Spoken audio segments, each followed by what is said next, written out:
네, 여러분 운전 미숙자와 사랑에 대해서 미숙한 사람의 공통점이 이렇게 있다고 합니다. 그거는 미숙에서 사고를 내면 나 자신만 다치는 것이 아니라 상대도 다치게 한다라는 겁니다. 그런데 이들의 공통점이 하나가 더 있는데 그것은 자신들은 잘하고 있다라는 겁니다. 나는 자신이 미숙하고 성숙하지 못한데도 나는 잘하고 있다라고 그렇게 착각을 하는 거죠.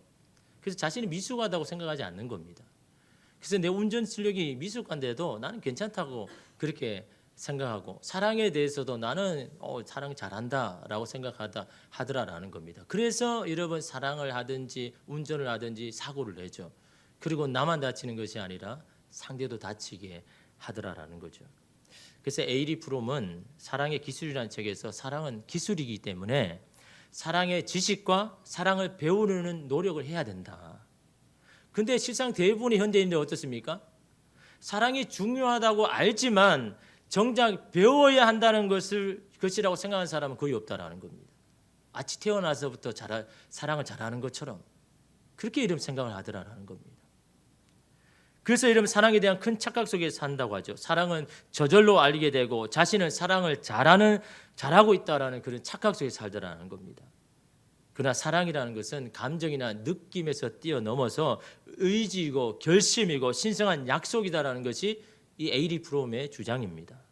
그래서 사랑도 기술을 익히듯이 배워야 한다는 겁니다. 사랑에 관해서 배우는 것이 인생에서 가장 큰 좋은 배움 중에 하나다라고 그렇게 이야기를 하는 겁니다. 여러분 꽃을 아낀다고 하면서 물을 주지 않는 사람, 과연 그 사람이 꽃을 사랑한 사람입니까? 그래서 여러분 제가 꽃을 좋아한다고 이야기를 안 하는 겁니다. 물을 잘 안 주니까. 아니 꽃을 내가 사랑한다고 그러면서 아니 물 주는 수고를 하지 않는다면 그 사람이 여러분 꽃을 사랑한 사람입니까? 내가 가정을 사랑한다고 하면서 그 사랑에 대한 내가 노력을 하지 않는다면 과연 그 사람이 가정을 사랑한 사람입니까? 사랑한다 그러면요 노력을 해야죠. 시도를 해야죠. 잘 못해도 그게 이러면 사랑한다는 증거 아닙니까? 이러한 노력과 과정이 바로 사랑의 기술이다라는 겁니다. 이것은 처음부터 습득되는 것이 아니라 자꾸 배워야 되고 시도를 해야 여러분 그런 과정 속에서 사랑이라는 이 성숙한 사랑을 알게 되고 깨닫게 되더라는 겁니다. 그런데 이 사랑의 기술이 없는 사람은 특별히 배려와 예의와 희생이 없는 사랑은 그것이 결국은 구속과 폭력으로 나타나더라는 겁니다. 그래서 요즘 여러분 스토킹 사건이 다 이런 거잖아요. 마치 자기가 사랑을 잘하는 것처럼 그게 전부라고 생각하는 것처럼. 사랑에 대한 기술이 없으니까 그렇게 사랑을 구속으로 생각하고 사랑을 내 것을 얻기 위한 폭력을 해야 된다고 생각하는 사랑이 그렇게 이러면 나타나더라는 겁니다. 사랑의 기술이 없으니까 자기식으로 본능적으로 사랑하기에 항상 문제가 일어나잖아요. 그래서 여러분 가장 큰 문제가 자기식으로 사랑하는 것. 본능적으로 사랑하는 여기에 항상 사랑의 문제가 발생을 하더라라는 겁니다.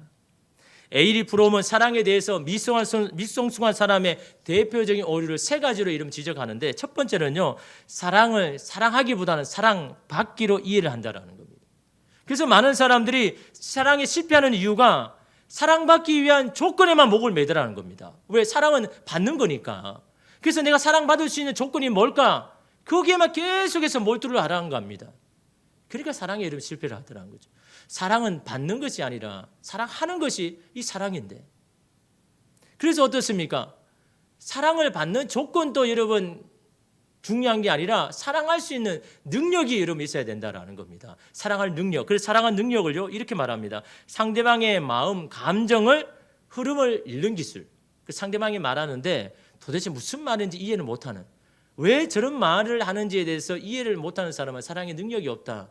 사랑의 능력이 있다면 저 사람이 이 말을 했을 때 저 사람의 마음은 지금 이런 마음이구나라는 것을 알아내는 기술. 이게 사랑의 능력이라는 겁니다. 상대의 말을 이해하는 기술. 배려하고 희생하는 마음이 바로 사랑한 능력이다라고 하는 거죠. 이 사랑한 능력은 사랑을 받는다고 생각하지 말고 사랑하는 것이다. 사랑하는 것이 사랑이다고 생각할 때 이런 능력을 여러분 갖추려고 하더라는 겁니다. 두 번째로 사람들의 오류는 사랑을 대상의 문제로 여기는 겁니다.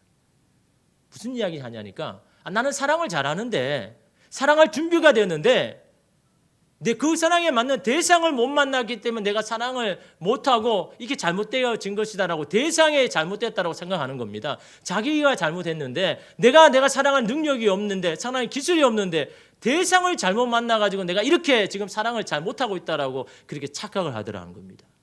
우리가 이런 착각을 많이 하잖아요. 내가 좋은 사람 만났으면 내가 내 사랑을 정말 잘해 줄 텐데 내가 사랑한 대상을 잘못 만나가지고 과연 그럴까요? 대상이 중요한 게 아닙니다. 누구를 만나든 그 사람을 사랑할 수 있는 능력이 있으면 괜찮은데 그 능력이 아니라 내가 대상을 못 만나가 내가 사랑을 잘하는데 그렇게 이렇게 생각하는 오류를 가지고 이러면 있더라라는 건 마치 그림을 그릴 줄 모르면서 좋은 대상만 찾아내면 좋은 그림을 그릴 수 있는 것처럼 그렇게 이런 사랑도 그렇게 생각하더라는 겁니다. 세 번째로 사랑을 감정으로 생각하는 오류인 겁니다. 그래서 어떻습니까? 뜨거운 사랑의 감정이 있으면 지금 사랑을 잘하고 있는 거고 그 감정이 식으면 사랑도 식었다라고 생각하는 그런 생각을 가지고 있다는 거죠. 물론 여러분 사랑의 감정은 시작을 하는데 당연히 필요하죠. 근데 그게 전부가 아니다라는 겁니다. 그것은 시작을 하게 하는 것이고 온전한 사랑에는 그 사랑의 감정만으로는 안 되더라는 거죠. 그러니까 그 사랑이 불완전한 겁니다. 그 사랑에는요 의지적인 사랑이 필요하다. 그거를요 책임 있는 사랑이라고 표현합니다. 내가 이 사람을 책임지려는 이 사람의 인생의 모든 것을 책임지려는 그 책임으로 나와야 그 사랑이 온전해지는 것이다. 그런데 그 책임은 한 번에 되는 것이 아니라 과정을 통해서 그 책임 있는 사랑이 나와야 된다는 겁니다. 그런데 그러기에 우리는 어떻습니까? 사랑에서는 다 초보자입니다. 여러분 그래서 우리는 어떻습니까? 부모에게 받은 사랑이 전부라고 생각하는 겁니다. 근데 여러분 그 부모가 사랑에 대해서 온전히 모르고 자기 식으로 사랑하는 사람이 여러분 우리를 사랑했다. 그럼 그게 사랑이 전부라고 생각하는 사람은 또 그 식으로 여러분 누구를 사랑하는 겁니다. 그러니까 여러분 사랑이 항상 여러분 이게 문제가 발생하는 게 그거 아닙니까? 여러분 사랑은요 배워야 되는 겁니다. 자꾸 알아야 되는 겁니다. 내가 알고 있는 것이 전부가 아닌 겁니다. 우리는요 사랑에 대해서 미성숙한 사람이고 아직 배워야 할 사람이라는 것, 저 사람만 미성숙한 것이 아니라 나도 사랑에 대해서 미성숙하다는 것을 여러분 먼저 인정해야 된다는 겁니다. 근데 이런 사랑의 능력이 있어서 가장 힘들지만 가장 큰 능력, 힘을 가진 게 이런 뭘까요? 가장 하기 힘든 겁니다. 사랑의 능력 중에. 그게 뭘까요? 용서입니다. 용서가요. 사랑에 굉장히 큰 힘입니다. 너무 하기 힘들지만. 근데 용서할 때요. 다쳐진 마음이 열립니다. 용서할 때 끝난 관계도 다시 시작할 수 있습니다. 용서할 때요.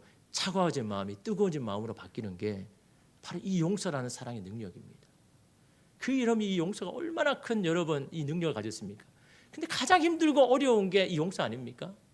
여러분 알지만 이게 잘 안 되는 겁니다. 왜 우리가 용서를 잘 못할까? 그것은요 여러분 안에 내면에 상처가 있기 때문인 겁니다. 그 사람이 남겨두고 간 흔적 그게 나에게 상처가 되어가지고 그 사람이 생각나면 막 감정이 여러분 이 격노하고 분노하는 그 자체가 내 안에 그런 상처가 여러분 있더라라는 거죠. 여러분 우리가 빌레몬서를 읽을 때마다 이 용서라는 단어를 생각해야 되는 겁니다. 빌레몬과 오네시모의 관계에서 가장 문제가 용서잖아요. 근데 각자 다 여러분 이유가 있습니다. 근데 바울은 오늘 본문을 통해서 무엇으로 용서를 해야 되는지를 우리에게 말씀합니다. 참 어려운 용서를 무엇으로 용서해야 되는가? 첫 번째가 하나님의 섭리를 생각하라라고 말합니다. 여러분 15절 보십시오. 아마 그가 잠시 떠나게 된 것은 너로 하여금 그를 영원히 두게 함이리니. 여러분 하나님의 섭리가 뭡니까? 모든 것이 합력하여 선을 이룬 게 하나님의 섭리죠. 모든 것은요. 내가 원하는 것도 있지만 내가 원하지 않는 것도 있습니다. 내가 보기에 좋은 것도 있지만 좋지 않은 상황도 있습니다. 근데 이 모든 것들을 다 버물려 가지고 하나님은 선하게 만드신다는 게 이게 하나님의 섭리 아닙니까? 그래 그 섭리를 이 용서에서 어떻게 보고 있습니까? 15절 여러분 다시 보면 그가 잠시 떠나게 된 것은 이렇게 바울이 말합니다. 여러분 오네시모는 누구입니까? 그 주인 빌레몬을 돈을 훔치고 도망간 사람이잖아요. 로마까지 간 사람입니다. 그럼에도 불구하고 사도 바울은요 뭐라고 표현합니까? 도망쳤다, 달아났다고 말하지 않고 떠났다라는 표현을 씁니다. 여러분 사실은 오네시모는요 누가 봐도 파렴치한 사람이잖아요.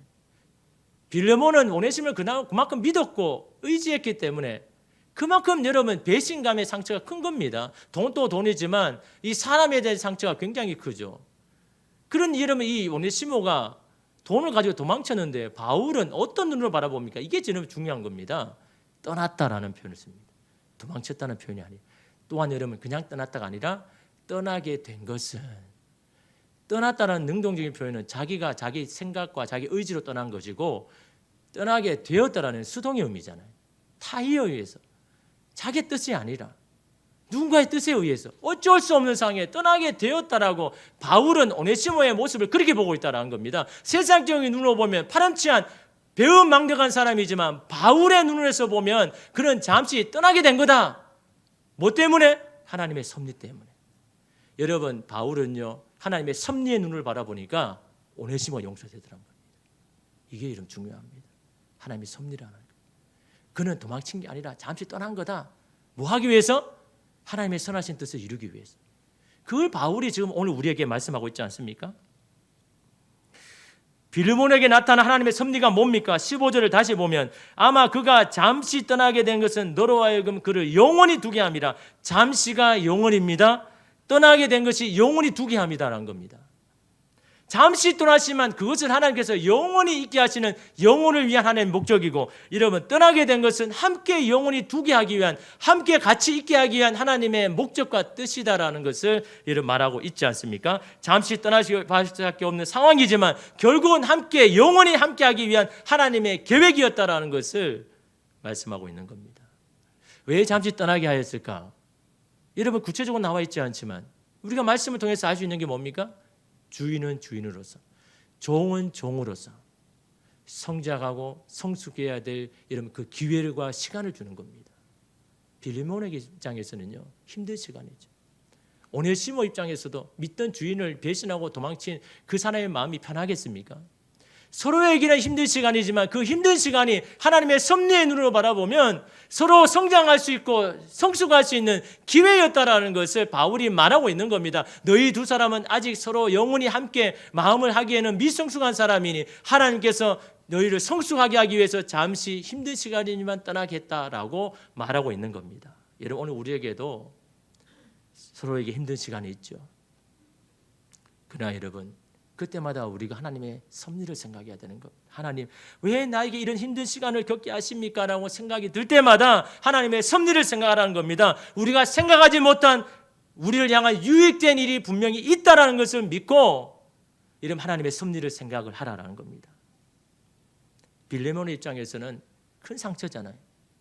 믿고 의지했는데, 그래서 다 맡겼는데 그 재정을 들고 이러면 도망쳤지 않습니까? 얼마나 분하고 억울하겠습니까? 아마 잠을 설쳤거든요. 그래서 빌레몬은 그랬겠죠. 이제 더 이상 사람에게 정을 주지 않겠다. 이제 사람을 믿지 않겠다라고 말하는 것은요, 다 그 안에 상처인 겁니다. 내가 상처 있다라는 그 증거거든요. 그게 여러분 오네시모에게만 해당할까요? 다른 사람을 만나는 모든 관계 속에 내 안에 가시가 되어가지고 나를 움츠리게 하고 사람을 사람으로 바라보지 못하고 그런 오네시모와 똑같은 생각을 가지고 그 사람을 경계하게 만드는 게 내 안에 이 상처가 하는 건 아닙니까? 오네시모 일로 끝나는 게 아닙니다. 오네시모 용서 못하는 것을 끝나는 것이 아니라 오네시모를 용서 못하면 모든 사람에게 그런 마음으로 여러분 대하게 되더라는 겁니다. 우리에게도 여전히 우리 안에 상처로 남은 것이 있겠죠. 그것을 생각할 때마다 그때의 감정과 기억이 고스란히 일어나겠죠. 그럴 때마다 하나님의 섭리를 생각하십시오. 내가 모르고 알 수 없는 하나님의 섭리가 있다는 것. 지금은 힘든 시기지만 이 모든 것을 합력하여 선을 이루신 하나님의 목적이 있다는 그런 섭리의 눈으로 이런 바라볼 때 우리는 용서할 수가 있는 겁니다. 용서에 대한 마음을 열 수가 있는 겁니다. 여러분 요셉을 생각해 보십시오. 그의 형들이 여러분 어떻게 했습니까? 자기 동생을 죽이려고 했잖아요. 뭐 때문에요? 시기 질투 때문에. 아버지의 사랑을 독차지하는 것 때문에 동생을 여러분 죽이는 것이 인간인 겁니다. 그 시기와 질투로 여러분 요셉을 여러분 죽이려고 했죠. 못 죽이니까 이제는 애굽에 팔았습니다. 그 덕택에 여러분 요셉은요 애굽에서 온갖 고초를 당하죠. 감옥살이도 하고 종살이도 하고. 요셉의 입장에서는요 철천지 원수잖아요. 막 형들만 생각하면 막 이가 갈리고 내가 언젠가는 내가 이걸 똑같이 갚아주겠다고 하는 게 여러분 요셉의 받았던 이 상처 아닙니까? 그런데 요셉이 어떻게 형제를 여러분 용서합니까? 형들이 어쩔 수 없이 요셉 앞에 서잖아요. 그래서 형들은 두려워했습니다. 우리가 한 것이 있는데 과연 요셉이 우리를 용서해 줄까? 우리를 죽이는 거 아닐까라는 두려움 가운데 섰을 때 여러분 요셉은요. 그 철천지 원수와 같은 형들을 용서해 주잖아요. 무엇으로 해요? 자기 사랑으로? 자기의 능력으로? 자기의 품성으로? 아닙니다, 여러분. 그걸로는요. 용서를 못하죠. 용서할 수가 없죠. 무엇으로 용서합니까? 창세기 45장 8절 말씀에 나를 이리로 보낸 이는 당신들이 아니요 하나님이십니다. 하나님이 큰 구원으로 당신들의 생명을 보존하기 위해서 당신들의 시기와 질투까지도 사용하여 주셨습니다. 그 덕에 나는 애굽에 와서 죽도록 고생했지만 결국에는 이 집안을 살리는 생명을 보존하기 위해서 하나님의 섭리가 계셔서 당신의 시기와 질투도 사용하셨습니다라는 하나님의 섭리의 눈으로 보니까요. 그 형들의 시기와 질투도 이해가 되고 용서가 되더라는 겁니다. 여러분 하나님의 섭리 아니면 이거 용서할 수 있을까요? 여러분이 만약 요셉이라면 나를 죽음의 사지에까지 몰려든 그 형들을 아무리 형들고 여러분 누나라고 해도 용서가 되겠습니까? 인간의 사랑은 용서가 안 되죠. 복수해야 할 대상 아닙니까? 그런데 요셉이 용서하는 건 다른 게 아닙니다. 하나님의 섭리가 있다라, 하나님의 유익한 일이 있다라, 그것을 통해서 하나님께서 내가 이런 고초를 당하게 하셨다라, 또 그 사람을 그렇게 사용하셨다라. 그래서 여러분이 힘들게 한 사람 봅니까? 저 사람은 하나님의 뜻을 이루기 위한 하나님의 섭리의 대상이다, 도구다라고 그렇게 생각하셔야 되는 겁니다. 지금은 나를 힘들게 하지만 결국에는 하나님께서 합력하여 선을 이루신 분 하나님의 분명한 뜻이 있다라는 것을 믿고 여러분 그렇게 그 사람에서 마음을 열어야 된다라는 겁니다. 또 한 가지는 여러분 빌레몬에게 있어서는 어떻습니까? 사람들이 오네시모가 변했대요. 달라졌대요. 완전 새 사람 됐대요. 예수 믿고. 근데 빌레몬이 그거 믿어질까요? 빌레몬에게 있어서 오네시모는요 여전히 과거의 사람입니다. 과거에 나의 상처를 주고 나를 배신하고 나를 힘들게 했던 사람이었습니다. 근데 여러분 이 빌레몬이 달라졌다고 해도 그 마음을 이해할 수 있을까요? 그래서 바울은 빌레몬에게 다시 한번 한 가지 더 이야기해 줍니다. 16절에 보니까요. 이후로는 종과 같이 대하지 아니하고 종 이상으로 곧 사랑받는 형제로 둘 자라. 내가 특별히 그러하거든 하물며 육신과 주 안에서 상관된 내게라. 오네시모를 용서해야 될 두 번째 이유가 뭡니까? 육신과 주 안에서 상관된 내게랴. 이 상관된이란 말은요. 함께 살았다. 함께 동고동락했다. 함께 땀을 흘리고 시간을 보냈다라고 말하는 겁니다. 바울이 뭐라고 이야기하는 겁니까? 오네시모가 잠깐 나와 있는데도 내게 이렇게 유익을 하고 나를 이렇게 도와주는데 그동안 너와 살았고 땀과 눈물을 흘렸고 그 많은 시간을 보냈던 그 오네시모 또한 주 안에서 이렇게 신실한 사람으로 이제 되었으니 너에게는 얼마나 큰 유익이 되는 사람이냐라고 말씀을 하고 여러분 있는 겁니다. 현대의 성경을 보면 이제부터는 그를 종으로서가 아니라 종 이상의 사랑하는 형제로 대해 주시오. 나에게 이처럼 소중한 그는 종으로서 주를 믿는 형제로 그대에게 더욱더 소중할 것입니다. 즉 함께했던 가까이 있는 사람들을요 더 아끼고 귀하게 여겨주라. 한 번 실수나 잘못에만 너무 마음을 두지 말고 그와 함께 보낸 시간과 땀과 눈물을 알아주고 그것을 귀하게 여겨라라고 말씀하고 있는 겁니다. 여러분 빌레몬이 그렇게 악하고 사랑 없는 사람 아닙니다. 5절에 보니까 주 예수와 및 모든 성도에 대한 내 사랑과 믿음이 있음을 들음이니 빌레몬은요 사랑이 넘치고 믿음 있는 사람이었습니다. 누구에게? 모든 사람에게. 근데 한 사람 오네시모에게는 너무너무 엄격하게 하고 마음을 닫아버립니다. 왜냐하면 오네시모에게 받은 상처가 있으니까. 원래 그런 사람이 아닌데 이 오네시모 때문에 이러면 그런 건 아닙니까? 왜 그럴까요? 그만큼 기대하고 믿었기 때문에. 그러니까 그 배신의 상처가 더 큰 겁니다. 기대하지 않고 믿어야지 않았다면 여러분 그 상처가 클까요? 너무 기대하고 믿었는데 그 배신한 게 너무 여러분 큰 겁니다. 그러니까 아무리 해도 마음이 열리지 않는 겁니다. 근데 여러분 우리가 기억해야 되는 게 뭡니까? 우리 인간은 서로에게 기대와 소망의 대상이 아니다라는 겁니다. 도와주는 대상인 겁니다. 서로의 연약함을 보듬어주고 채워주는 대상입니다. 왜냐하면 여러분 서로 기대하고 여러분 소망하면 결국 어떻게 됩니까? 서로에 대해서 실망하게 됩니다. 근데 여러분 실망하는 감정이 어떻게 대할까요? 실망하면요 그 사람을 함부로 대합니다.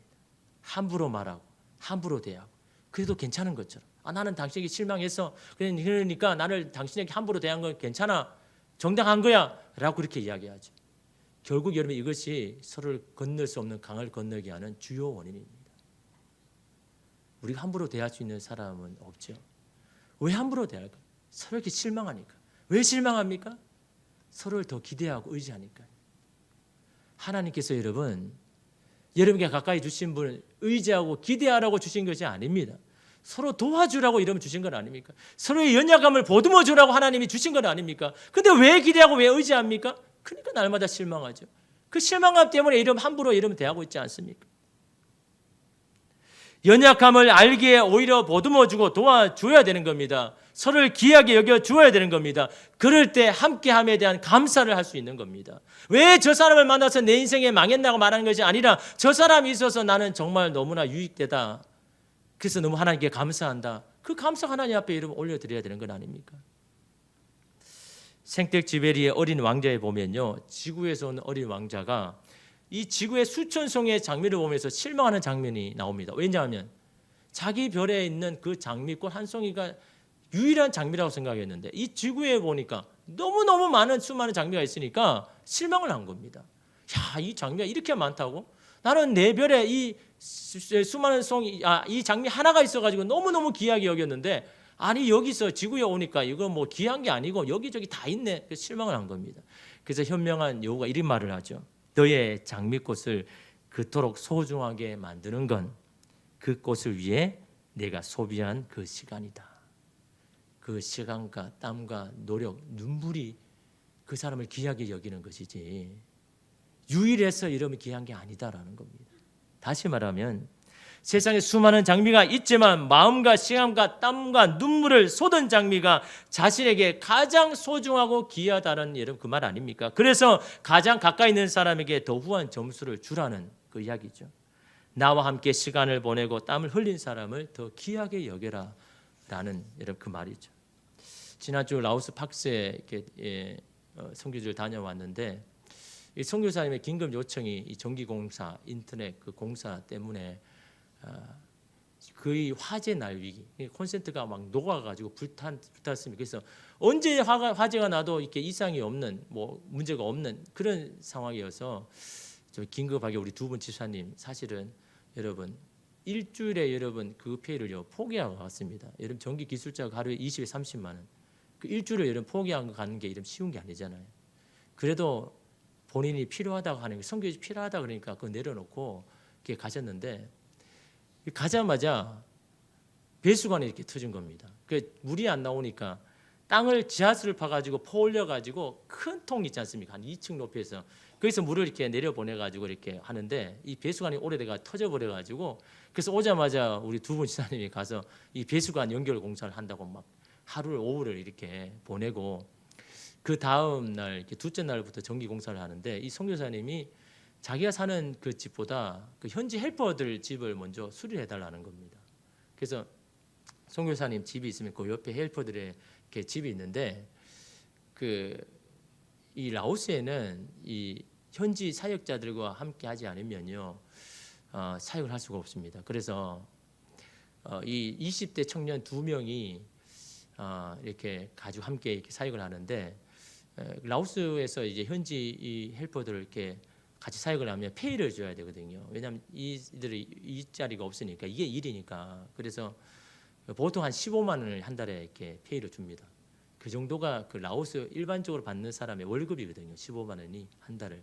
그래서 15만 원을 보통을 주는데 이 박재현 선교사 자체가 재정이 좀 약하니까 그래서 이렇게 불렀죠. 야, 솔직히 나 그 정도 못 주고 50%밖에 못 준다. 그래서 한 사람에 8만 원밖에 한 달에 이렇게 못 준다라고 이렇게 이야기를 한 겁니다. 근데 이 8만 원 또 내게는 너무 큰 돈이다. 그래도 너희가 귀하게 이렇게 헌신한다고 하니까 그래서 내가 이렇게 쓸 수 있는 돈을 이렇게 나누어 가지고 그 8만 원을 이렇게 너희 두 사람이 주는데 정말 미안하다. 많이 주고 싶은 마음이 있지만 이 재정 상태가 이렇게 안 좋으니까 이렇게 8만 원 줬는데 이 친구들이 괜찮다라는 겁니다. 아잔이 선생인데 아잔 괜찮아요. 저희는 당신과 함께 이렇게 사역하는 것만 해도 너무너무 귀하고 좋습니다. 있게 해주신 것만 너무 감사합니다라고 그렇게 이야기를 하니까 얼마나 여러분 마음이 그렇습니까? 더 많이 주고 싶어도 줄 수 없으니까 마음이 너무 아픈 거죠. 근데 이 두 청년이 이렇게 예수전도단 DTS 훈련을 받고 주님과 하나님의 나라를 위해서 헌신하기를 결정한 겁니다. 그래서 하나의 사역을 하는데 이 두 청년인데 나이는 별 차이 안 나는데 한 사람은 삼촌이고 한 사람은 조카입니다. 그 나이는 같은데 삼촌 조카죠. 근데 이 가정에 자녀들이요, 그 동생들이 9명입니다. 9명이 한 집에 이렇게 사는데 사실 어떻게 하면 이 9명을 살려야 되는 거거든요. 근데 그거 포기하고 이 사역에 이렇게 뛰어든 겁니다. 그 하나는 이 선교사 입장에는 마음이 아프죠. 그 9명이 있는 자기 동생들을 그냥 이렇게 먹이 살려야 되는데 그걸 포기하고 헌신을 하니까, 그러니까 그게 너무 귀하니까 더 많이 주고 싶지만 할 수가 없잖아요. 그래서 어떻게든 이 친구들을 좀 도와주고 싶은 마음이 생겼는데 그 숙소가 예전 선교사님이 오래 한 4, 5년 동안 비워둔 거라 가지고 막 쓰레기가 엄청나서 그 다 치우고 했는데 뭐가 중요하니까 그 숙소에 80%가 전기가 나갔습니다. 그 콘센트가 있긴 있는데 안 되는 거죠. 다 나가고. 그래서 이 아이들 그래도 살 수 있도록 좀 이렇게 해줘라.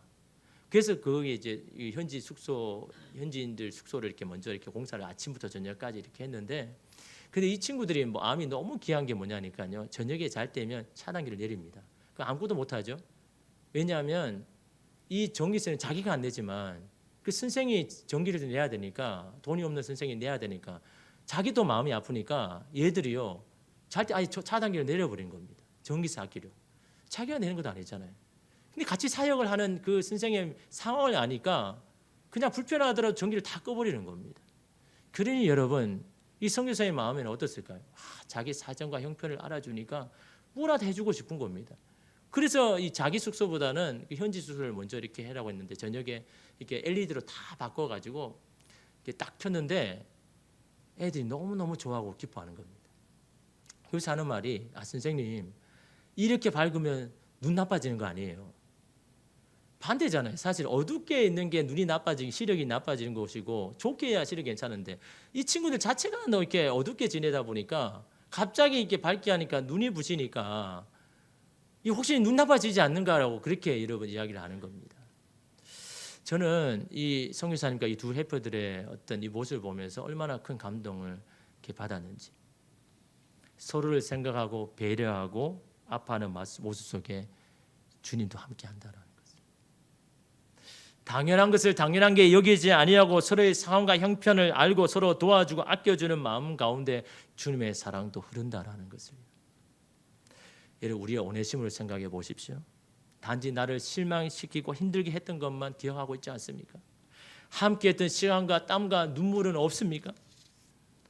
상대방의 연약함이 보이는 것은 그것은 내가 보듬어 주라는 하나님의 사인으로 받아들여야 되는 겁니다. 그 연약함 때문에 실망하고 지적할 것이 아니라 내 눈에 그 상대방의 연약함이 보이면 내가 그를 도와주라는 하나님의 사인으로 여러분 보셔야 되는 겁니다.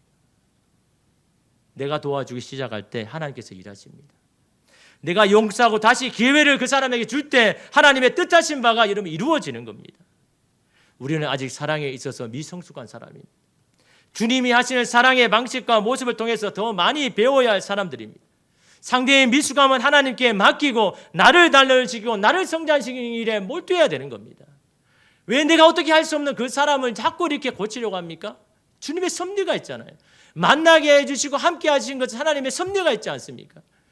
그 사람은요 하나님의 섭리에 맡기십시오. 그 사람의 미성숙함이 있습니까? 연약함이 있습니까? 그 주님 앞에 맡기십시오. 하나님께서 이 모든 상황을 통해서 그를 성장하고 성숙하게 하시는 것이 하나님의 섭리 아닙니까? 먼저 나를 변화시키고 나를 단련시키고 나를 훈련시키면 이러면 되는 겁니다. 그래서 나를 통해서 주의 사랑이 흘러가면 되는 거 아닙니까? 하나님의 섭리를 믿고 지금은 힘들지만 나중에는 유익하게 하심을 믿고 마음을 여러분 여십시오. 또한 가장 가까이 있는 사람은 하나님이 나에게 주신 돕는 대상임을 알고 더 귀하고 소중하게 여기십시오. 그런 우리를 주님이 하나님의 귀한 통로로 우리를 사용하실 겁니다. 여러분, 먼저 우리 안에 있는 이 깊은 상처를 먼저 회복해야 되는 겁니다. 누구에게 받았든 그 상처가 계속해서 우리 안에 가시가 되는 겁니다. 계속해서 우리의 사람의 관계 속에 하나님이 원하시는 관계를 이루지 못하게 하는 것이 있지 않습니까? 여러분, 이거는요, 사람이 회복할 수 없습니다. 사람이 치유할 수 없습니다. 하나님 우리의 마음을 만지시고 우리를 아시는 주님만이 해결하고 치유할 수 있습니다. 그걸 주님 앞에 이름 온전히 드리고, 주님, 나에게 이런 상처가 있습니다. 아픔이 있습니다. 사람이 알 수 없는, 볼 수 없는 나의 아픔 주님만이 아십니다. 주님 앞에 드리고 주님 앞에 해결함 받아서 오늘 우리가 하나님의 사랑의 통로로 사용되어질 수 있도록 그 모든 아픔을 주님 앞에 올려드리고 회복되는 저와 여러분 되기를 간절히 소망합니다. 기도하겠습니다.